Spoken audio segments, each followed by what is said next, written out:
എൻ്റെ പേര് ആശ. ഞാൻ പുനലൂർ കൊല്ലം നിന്നാണ് വരുന്നത്. ഞാനൊരു നഴ്സാണ്. ഞാൻ മിലിറ്ററിയിൽ ഒരു നഴ്സായിട്ട് വർക്ക് ചെയ്ത ആളാണ്. 10 വർഷത്തോളം ഞാൻ സർവീസ് ചെയ്തു. അത് കഴിഞ്ഞ് ഇപ്പം ഞാൻ ഓസ്ട്രേലിയക്ക് പോകാൻ വേണ്ടിയിട്ട് ജോലി റിസൈൻ ചെയ്തു. ഞാൻ ഓസ്ട്രേലിയക്ക് പോകാനുള്ള മെയിൻ കാരണം എനിക്ക് ഷോർട്ട് സർവീസ് ആയിരുന്നു. അപ്പം എനിക്ക് വേറൊരു ജോലി 14 വർഷം കഴിഞ്ഞാലും കണ്ടുപിടിക്കണമായിരുന്നു. അപ്പോൾ ഏറ്റവും ബെറ്റർ ആയിട്ടുള്ള ഒരു ഓപ്ഷൻ മാതാവായിട്ട് എനിക്ക് തന്നതായിരുന്നു ഓസ്ട്രേലിയയിൽ പോകാൻ വേണ്ടിയിട്ടുള്ളത്. എൻ്റെ കഴിവ് കൊണ്ടല്ല ഒരിക്കലും ഞാൻ ഓസ്ട്രേലിയയിൽ പോകുന്നത്. ഞാൻ ആദ്യമായിട്ട് ഇവിടെ ഉടമ്പടി കൃപാസനത്തെക്കുറിച്ച് കേൾക്കുന്നത് തന്നെ എൻ്റെ സിസ്റ്റർ വഴിയാണ്. ഞാനൊരു ഓർത്തഡോക്സ് വിശ്വാസിയാണ്. അപ്പം ഞങ്ങൾക്ക് മാതാവുണ്ട്. അപ്പം പള്ളിയിൽ മാതാവിൻ്റെ ആരാധനയും കാര്യങ്ങളും എല്ലാം നമ്മൾ മാതാവിനെ ആരാധിക്കുന്നതുകൊണ്ട് കൃപാസനത്തിൽ വന്ന് പ്രാർത്ഥിക്കണമെന്നൊന്നും ആദ്യം ഞാൻ വിചാരിച്ചിരുന്നില്ല. മാതാവിനെ വണങ്ങാനോ അല്ലെങ്കിൽ കൊന്ത ചൊല്ലാനോ ഒന്നും എനിക്കറിയത്തില്ല. അപ്പം എൻ്റെ സിസ്റ്റർ കാത്തലിക്കിലേക്കാണ് മാരേജ് ചെയ്തേക്കുന്നത്. അപ്പം അവൾ വഴിയാണ് ഞാൻ കൂടുതലായിട്ട് മാതാവിനെ കുറിച്ച് കേൾക്കാനും കൃപാസനത്തിനെ കുറിച്ച് അറിയാനും കൊന്ത ചൊല്ലുന്നതിനെക്കുറിച്ചും അതിൻ്റെ ശക്തി എന്താണെന്നും അതിനെക്കുറിച്ചുള്ള കൂടുതലായിട്ടുള്ള വിവരങ്ങളൊക്കെ എൻ്റെ സിസ്റ്റർ വഴിയാണ് ഞാൻ അറിയുന്നത്. കൂടുതലായി പിന്നെ ഞാൻ നെറ്റിലൊക്കെ നോക്കി എങ്ങനെയാണ് ചൊല്ലുന്നതെന്നൊക്കെ പഠിച്ചു. അങ്ങനെ ആദ്യമൊന്നും എനിക്കതിൽ വിശ്വാസമൊന്നും ഉണ്ടായിരുന്നില്ല. പക്ഷേ പിന്നീട് എൻ്റെ ജീവിതാനുഭവങ്ങൾ തന്നെ എനിക്ക് തെളിയിച്ചു തന്നു അത് എത്രമാത്രം ശക്തിയുള്ള ഒരു പ്രയറാണ്. മാതാവിനെ ആശ്രയിച്ചു കഴിഞ്ഞാൽ നടക്കാത്തതായിട്ട് ഒന്നുമില്ല എന്ന് എനിക്ക് തന്നെ എൻ്റെ ജീവിതാനുഭവത്തിലൂടെ മാതാവ് എനിക്ക് കാണിച്ചു തന്നു. ഞാൻ ആദ്യം ജോലി വിടുന്നതിനെക്കുറിച്ച് ആലോചിച്ചപ്പോൾ എനിക്ക് OET എഴുതണം. യൂറോപ്യൻ രാജ്യത്തേക്ക് പോകണമെങ്കിൽ OET എഴുതണം. OET എഴുതുക എന്ന് പറഞ്ഞു കഴിഞ്ഞാൽ എന്നെ സംബന്ധിച്ച് ഞാനൊരു മലയാളം മീഡിയത്തിൽ പഠിച്ച ഒരാളാണ്. വലിയ കഴിവും കാര്യങ്ങളൊന്നുമില്ല. അപ്പം ഞാൻ എങ്ങനെ OET എഴുതുമെന്നൊക്കെ ഞാൻ ആദ്യം ആലോചിച്ചെങ്കിലും പിന്നെ OET പഠിക്കാനൊക്കെ പോയി. ഓൺലൈനായിട്ടാണ് ഞാൻ പഠിക്കാൻ പോയത്. കാരണം എൻ്റെ ജോലിയുടെ ഇതുകൊണ്ട് എനിക്ക് ഓഫ്ലൈനായിട്ട് പോയി പഠിക്കാൻ പറ്റത്തില്ല. അപ്പം ഞാൻ ഓൺലൈൻ ജോയിൻ ചെയ്തു. പഠിക്കാൻ തുടങ്ങിയപ്പോൾ എനിക്ക് തോന്നി ഓക്കെ കുഴപ്പമില്ല, പഠിക്കാം, എഴുതാം എന്നൊക്കെ തോന്നി. ആദ്യം ഞാനൊരു ഡേറ്റ് എടുത്തു, പോയി എഴുതി. ഫസ്റ്റ് ടൈമിൽ തന്നെ എനിക്ക് 2 B കിട്ടി. ഒരെണ്ണത്തിന് C+, ഒരെണ്ണത്തിന് C വന്നു. അപ്പം ഞാൻ സ്വയം ഇങ്ങനെ വിചാരിച്ചു ഓക്കെ ഇത് കുറച്ചും കൂടി ശ്രമിച്ചാൽ എനിക്ക് എഴുതിയെടുക്കാൻ പറ്റുമായിരിക്കുമെന്ന്. ഞാൻ അന്ന് ഇതേപോലെ ഓൺലൈൻ എൻ്റെ സിസ്റ്റർ പറഞ്ഞിട്ട് ഞാൻ ഓൺലൈൻ ഉടമ്പടി എടുത്തു 2021 ഡിസംബറിൽ. പക്ഷേ ഞാൻ ഉടമ്പടി വെറുതെ അവൾ പറഞ്ഞതുകൊണ്ടൊരു പേരിനങ്ങ് എടുത്തുവെന്നേ ഉള്ളൂ. അതിനെക്കുറിച്ച് കൂടുതലായിട്ട് തിരക്കുകയോ അതിനെക്കുറിച്ച് അറിയാനോ ഞാൻ ശ്രമിച്ചിരുന്നില്ല. അവൾ എനിക്കൊരു ഉടമ്പടി പത്രം തന്നു. ഞാൻ ആ പത്രം അതേപോലെ മടക്കി എൻ്റെ ഫയലിൽ വെച്ചു. ഞാനത് വായിച്ചതുപോലുമില്ല. കൃപാസനം പത്രം എനിക്ക് കിട്ടിയിട്ടും ഞാനത് വായിച്ചില്ല. ഞാൻ മാതാവിൻ്റെ ഫോട്ടോ ഉണ്ടായതുകൊണ്ടും മാതാവിനോട് ഇഷ്ടമുണ്ടായതുകൊണ്ടും ഞാനത് സൂക്ഷിച്ചു വെച്ചു. അത് കഴിഞ്ഞ് ഞാൻ OET എഴുതി. രണ്ടാമതും വലിയ കാര്യമൊന്നും ഉണ്ടായില്ല. പിന്നെ സ്കോർ കുറഞ്ഞതേ ഉള്ളൂ. കിട്ടിയ B സ്കോറുകൾ അടുത്ത പ്രാവശ്യം എഴുതിയപ്പം എനിക്ക് റൈറ്റിങ്ങിനും സ്പീക്കിങ്ങിനുമായിരുന്നു എനിക്ക് B കിട്ടിയത്. അതും കൂടി C+ മാറി. അപ്പോൾ എനിക്ക് സ്വയം ഒരു ചിന്ത വന്നു. അപ്പം എൻ്റെ കഴിവ് കൊണ്ട് ഞാൻ ഒരിക്കലും ഇത് എഴുതിയെടുക്കുമെന്ന് എനിക്ക് പറ്റത്തില്ല എന്ന് എനിക്ക് സ്വയം മനസ്സിലായി. എന്നിട്ടും ഞാൻ ഇവിടെ വന്നു തീർത്ഥാടന ഉടമ്പടിയൊക്കെ എടുത്തു. എന്നാലും പിന്നെ എൻ്റെ മനസ്സിൽ ഉണ്ടായിരുന്നത് അല്ല എനിക്ക് ചെയ്യാനൊക്കെ പറ്റുമായിരിക്കും. പിന്നെ ഞാൻ മാതാവിൻ്റെ അടുത്ത് പ്രാർത്ഥിക്കുകയും കൂടെ ചെയ്തു കഴിഞ്ഞാൽ എല്ലാം ഓക്കെ ആവും എന്ന് ഞാൻ വിശ്വസിച്ചു. വീണ്ടും ഞാൻ OETക്ക് ഡേറ്റ് എടുത്തു. ഞാൻ മിലിറ്ററിയിൽ വർക്ക് ചെയ്യുന്നത് കൊണ്ട് തന്നെ എനിക്ക് പെട്ടെന്ന് ലീവ് കിട്ടത്തില്ല. അപ്പം ഞാൻ ലീവ് കിട്ടുമ്പോൾ മാത്രമാണ് ഈ എക്സാമിന് വേണ്ടി പ്രിപ്പയർ ചെയ്യുന്നതും പഠിച്ചിട്ട് പോയി അങ്ങ് എക്സാം എഴുതും. അപ്പം ഞാൻ കൂടുതലായി പഠിക്കുന്നതിലാണ് ഞാൻ കോൺസെൻട്രേറ്റ് ചെയ്യുന്നത്. പ്രാർത്ഥിക്കാനോ ഉടമ്പടിയിൽ കൂടുതൽ വിശ്വസിക്കാനോ പ്രവർത്തിക്കുവാനോ ഒന്നും ഞാൻ താല്പര്യപ്പെടുത്തുക അല്ലെങ്കിൽ ഞാൻ അതിന് കൂടുതൽ പ്രാധാന്യം കൊടുക്കുകയും ചെയ്തിരുന്നില്ല.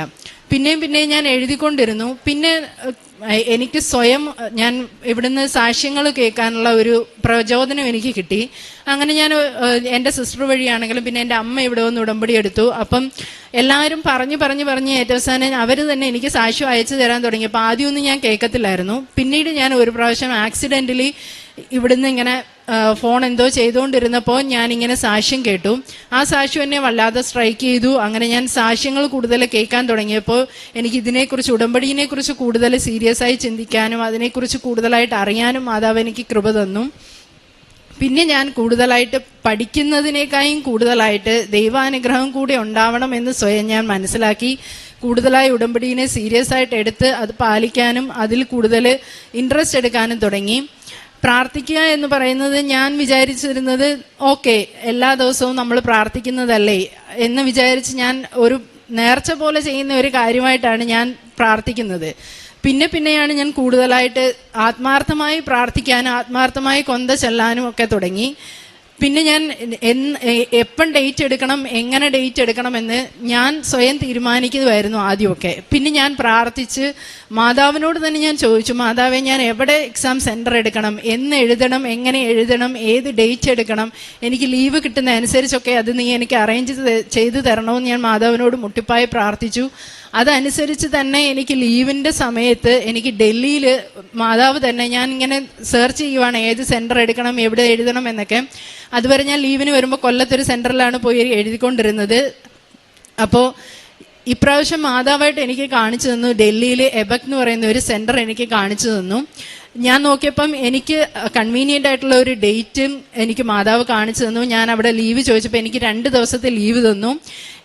ഞാൻ അന്ന് പോസ്റ്റഡ് ആയിട്ടുള്ളത് ഉത്തരാഖണ്ഡ് റാണിക്കേത്ത് എന്ന് പറയുന്ന ഒരു സ്ഥലമാണ്, ഒരു ഹില്ലി പ്ലേസ് ആണ്. അവിടുന്ന് എനിക്ക് ഡൽഹിയിൽ പോയിട്ട് എക്സാം എഴുതണം. ഡൽഹി എന്ന് പറയുന്നത് നമുക്ക് എല്ലാവർക്കും അറിയാം, ഒരു പേടിപ്പെടുത്തുന്ന ഒരു സ്ഥലമാണ്. ഒരു പെൺകുട്ടി തന്നെ അവിടെ പോയി എക്സാം എഴുതുക, തന്നെ എവിടെ പോയി താമസിക്കും, എങ്ങനെ ചെയ്യും, എന്ത് ചെയ്യുമെന്ന് എനിക്ക് അറിയത്തില്ല. ഞാൻ ഡേറ്റ് ഒക്കെ എടുത്തു.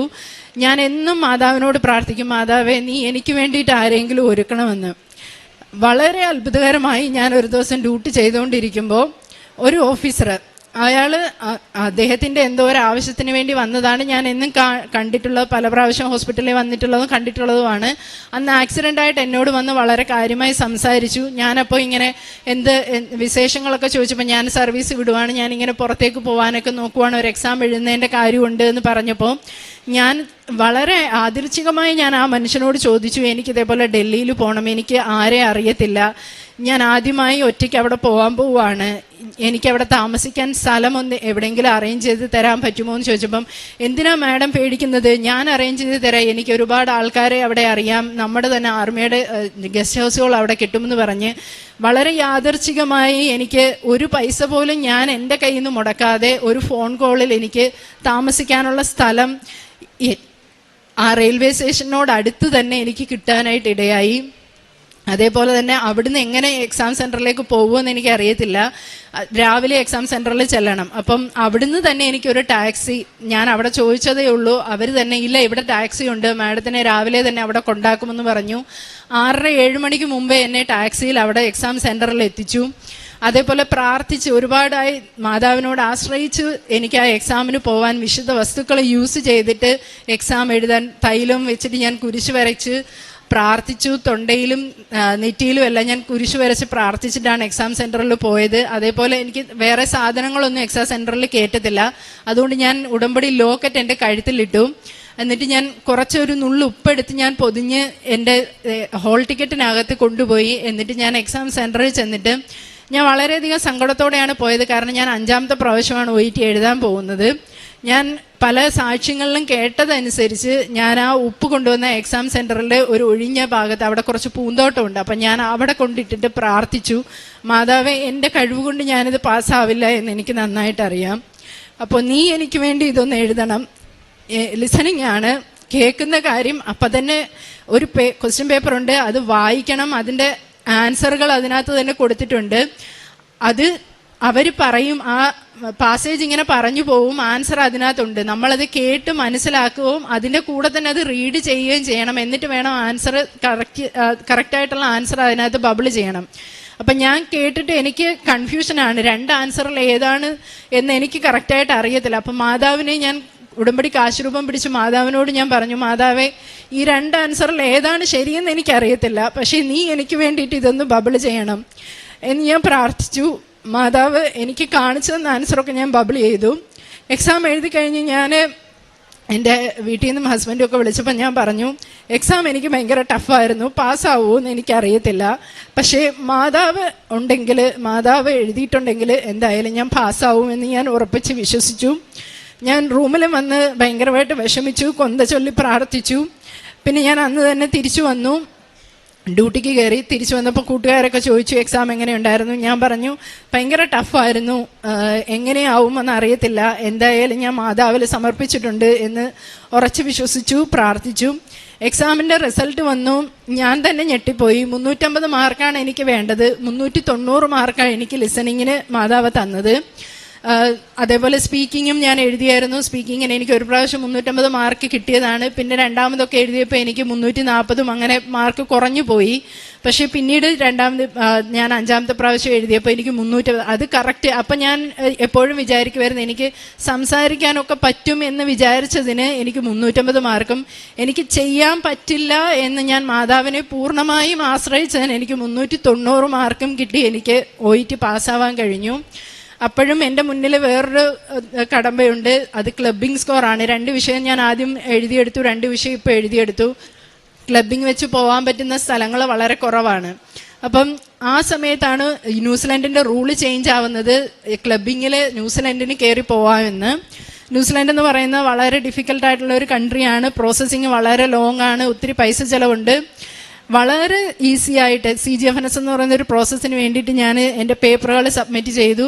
എൻ്റെ കുറേയധികം സർട്ടിഫിക്കറ്റുകളും കാര്യങ്ങളൊക്കെ വേണമായിരുന്നു. ഹസ്ബൻഡ് പോയി എല്ലാ കാര്യങ്ങളും നാട്ടിൽ നിന്ന് ശരിയാക്കി പേപ്പറുകളൊക്കെ ഞാൻ ഏജൻസിനെ ഏൽപ്പിച്ചു. ഞാൻ പോലും വിചാരിക്കാതെ വളരെയധികം സമയ ചുരുക്കം കൊണ്ട് വെറും 15 ദിവസം കൊണ്ട് എനിക്ക് CGFNS പാസ്സായി. ആ CGFNSന് വേണ്ടിയിട്ട് എനിക്ക് ആർമിയിൽ നിന്ന് ഒരു പേപ്പർ വേണം. കാരണം ഞാൻ പല സ്ഥലങ്ങളിലാണ് ആർമിയിൽ വർക്ക് ചെയ്തത്. അപ്പം എല്ലായിടത്തും എനിക്ക് നഴ്സിംഗിൻ്റെ രജിസ്ട്രേഷൻ അല്ല, എനിക്ക് ഒരു രജിസ്ട്രേഷനേ ഉള്ളൂ, കേരള രജിസ്ട്രേഷൻ. അപ്പോൾ അവരെനിക്കൊരു ക്വയറി ഇട്ടു, നിങ്ങൾക്ക് രജിസ്ട്രേഷൻ ഇല്ലാതെ ഉത്തരാഖണ്ഡ് എന്ന് പറയുന്ന ഒരു സ്റ്റേറ്റിൽ എങ്ങനെയാണ് നിങ്ങൾ വർക്ക് ചെയ്തത് എന്ന് നിങ്ങളുടെ എംപ്ലോയർ ഒരു സർട്ടിഫിക്കറ്റ് തരണമെന്ന്.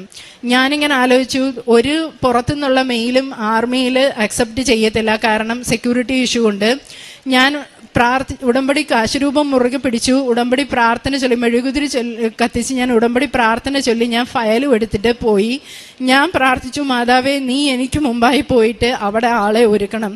ഈ സർട്ടിഫിക്കറ്റ് എനിക്ക് കിട്ടിയില്ലെങ്കിൽ ഈ പ്രോസസ്സ് എനിക്ക് ചെയ്യാൻ പറ്റത്തില്ല. ഞാൻ അവിടെ ചെല്ലുമ്പോൾ എന്നെക്കാളും ജൂനിയർ ആയിട്ടുള്ള ഒരു ക്യാപ്റ്റനാണ്, അന്ന് ഞാൻ മേജറാണ്. അപ്പോൾ ക്യാപ്റ്റനായിട്ടുള്ള ഒരു സാറാണ് രജിസ്ട്രാറായിട്ടിരിക്കുന്നത്. പുള്ളിക്കാരൻ വളരെ ഫ്രണ്ട്ലി ആയിട്ട് ഞാൻ ചെന്ന് ഇതേപോലെ പറഞ്ഞു, എനിക്കിങ്ങനെ ഒരു സർട്ടിഫിക്കറ്റ് വേണം, എനിക്കിവിടെ രജിസ്ട്രേഷൻ ഇല്ലാതെ തന്നെ ആർമിയിൽ പല ഹോസ്പിറ്റലുകളിൽ ഒരേ രജിസ്ട്രേഷൻ വെച്ച് വർക്ക് ചെയ്യാൻ പറ്റുമെന്ന്. നിങ്ങളുടെ മെയിലിൽ നിന്ന് തന്നെ അവർക്കൊരു മെയിൽ അയക്കണം, എൻ്റെ മെയിലിൽ നിന്ന് അയക്കാൻ പറ്റത്തില്ല. അപ്പം ഞാനിങ്ങനെ പറഞ്ഞെങ്കിലും ഞാൻ മനസ്സിൽ ഉടമ്പടി പ്രാർത്ഥന ചൊല്ലിക്കൊണ്ടേയിരുന്നു, മാതാവേ ഇവരെനിക്ക് ചെയ്യത്തില്ല എന്നൊരിക്കലും പറയരുതേ, എങ്ങനെയെങ്കിലും എനിക്കിതൊന്ന് സാധിച്ചു തരണേ എന്ന് ഞാൻ വിചാരിച്ചു. പ്രാർത്ഥിച്ചുകൊണ്ടേയിരുന്നു. ഞാൻ പോലും വിചാരിക്കാതെ അപ്പം തന്നെ ആ സാർ എന്നോട് പറയുവാണ്, അതിനെന്താ മാഡം ഞാൻ ചെയ്യാം, ഇന്ന് തന്നെ ഞാൻ മെയിൽ അയക്കാമെന്ന്. അത് ഒരിക്കലും നടക്കാത്ത കാര്യമാണ്. കാരണം 100 പേരെ കാണണമെന്ന് പറയും, കമാൻഡറിനെ കാണണം, അത് ചെയ്യണം, ഇത് ചെയ്യണം, അവിടെ പോകണം, ഇവിടെ പോകണം എന്ന് പറഞ്ഞ് 100 പ്രാവശ്യം എന്നെ 100 ഇടത്ത് ഓടിക്കണം, പലയിടത്തുനിന്നും പെർമിഷൻ മേടിക്കണം. പക്ഷേ ഒരു നിമിഷം കൊണ്ട് ആ കാര്യം വളരെ ഈസിയായി മാതാവ് എനിക്ക് നടത്തി തന്നു. അന്ന് തന്നെ ആ സാർ മെയിൽ അയച്ചു. എനിക്ക് CGFNSൻ്റെ പ്രോസസ്സ് 15 ദിവസം കൊണ്ട് തന്നെ കഴിഞ്ഞു കിട്ടി. എനിക്ക് ക്യാപ്പിൻ്റെ അഡ്മിഷൻ കിട്ടി. ഞാൻ ജോലി നവംബറിൽ വിട്ടു. പക്ഷേ എനിക്ക് ക്യാപ്പിൻ്റെ അഡ്മിഷൻ ആ സമയത്ത് ഒരുപാട് പ്രശ്നങ്ങൾ വന്നു.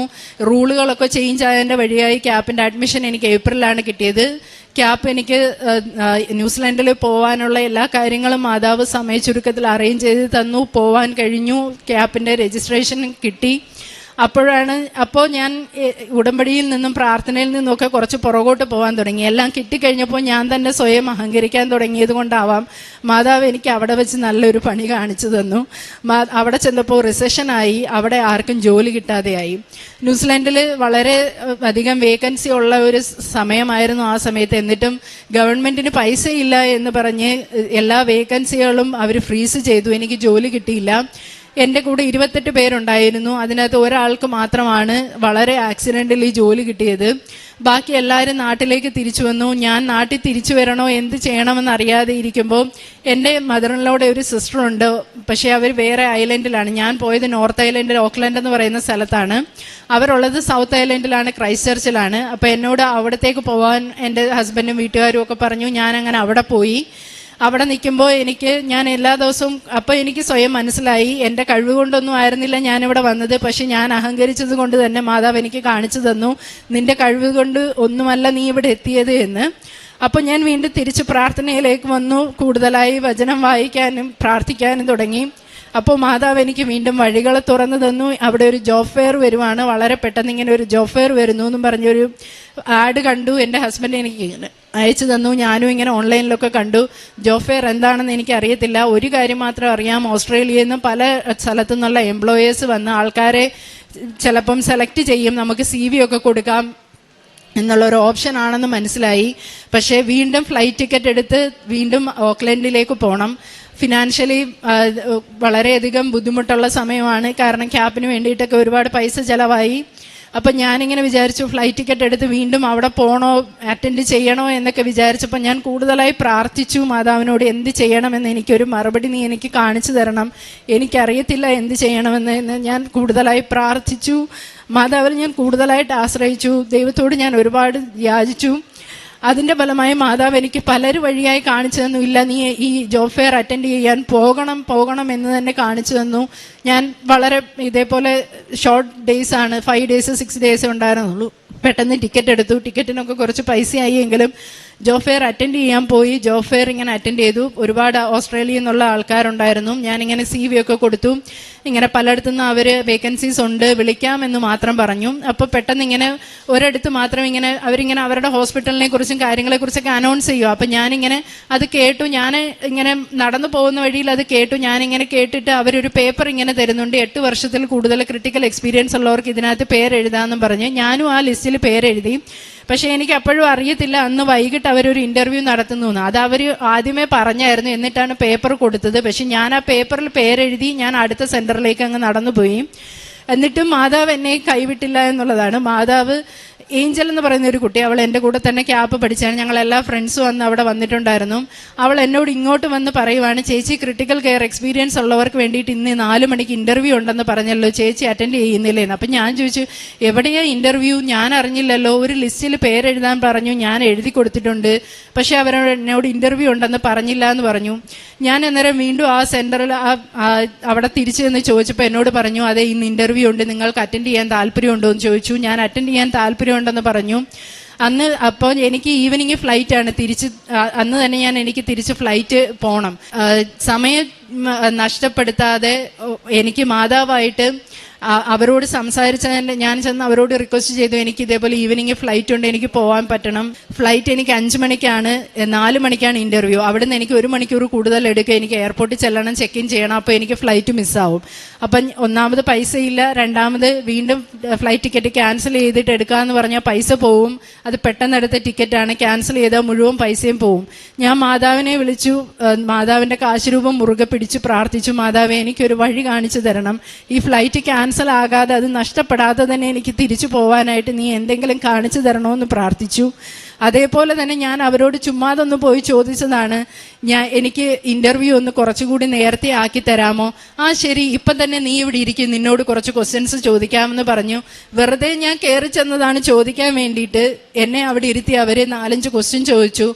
ഓക്കെ, നിനക്ക് നീ നന്നായി ഉത്തരം പറഞ്ഞു, ഞങ്ങൾ സാറ്റിസ്ഫൈഡ് ആണ്, നിനക്ക് അടുത്ത ഒരു വലിയ ഇൻ്റർവ്യൂ ഉണ്ടാവും, നീ റെഡിയാണോ എന്ന് ചോദിച്ചു. ഞാൻ എൻ്റെ കാര്യങ്ങളെല്ലാം അഡ്രസ്സും ഡീറ്റെയിൽസും എല്ലാം കൊടുത്തു.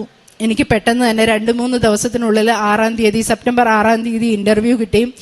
ഇൻ്റർവ്യൂവിന് ഇരിക്കുമ്പോൾ എനിക്കറിയാം ഓസ്ട്രേലിയൻ ആൾക്കാരുടെ സ്ലാങ് ഡിഫറെൻ്റ് ആണ്. ഇന്ത്യയിൽ നിന്ന് പോയ OET വളരെ കഷ്ടപ്പെട്ട് പാസ്സായ എനിക്ക് അവിടെ ചെന്ന് ഇതൊന്നും നേടിയെടുക്കാനുള്ള കഴിവില്ല.